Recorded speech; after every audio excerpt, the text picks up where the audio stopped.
September 29th, Daily Devotional from the Heart by Ellen G. White, Learning from Peter's Experience. If I have to die with you, I will not deny you. Mark chapter 14, verse 31. The reason so many of Christ's professed disciples fall into grievous temptation is that they have not a correct knowledge of themselves. Here's where Peter was so thoroughly sifted by the enemy. If we could understand our own weakness, we should see so much to do for ourselves that we would humble our hearts under the mighty hand of God. Hanging our helpless souls upon Christ, we would supplement our ignorance with His wisdom, our weakness with His strength, our frailty with His enduring might. Mark the course pursued by Peter. His fall was not instantaneous, but gradual.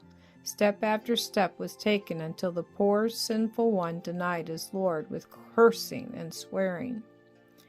The crowing of the cock reminded Peter of the words of Christ, and surprised and shocked, he turned and looked at his master. At that moment Christ looked at Peter, and beholding that grieved look in which compassion and love for him were blended, Peter understood himself. With startling vividness, his self-confident words flashed upon his mind. Although all shall be offended, yet will not I. I am ready to go with thee, both into prison and to death. And yet he had denied his Lord with cursing and swearing. But Peter was not left in hopelessness. The look that Christ had given him brought a ray of hope to the erring disciple. He read there the words, "Peter, I am sorry for you, because you are sorry and repent. I forgive you."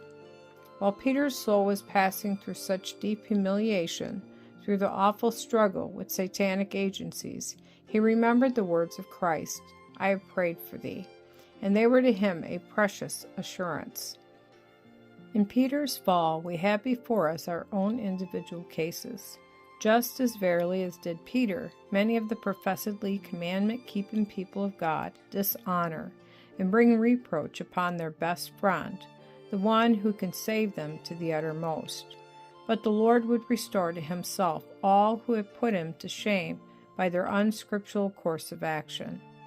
Peter sinned against light and knowledge and against great and exalted privileges.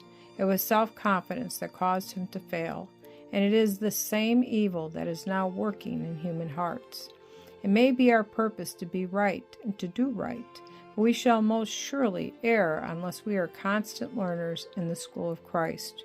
Our only safety is in walking humbly with God.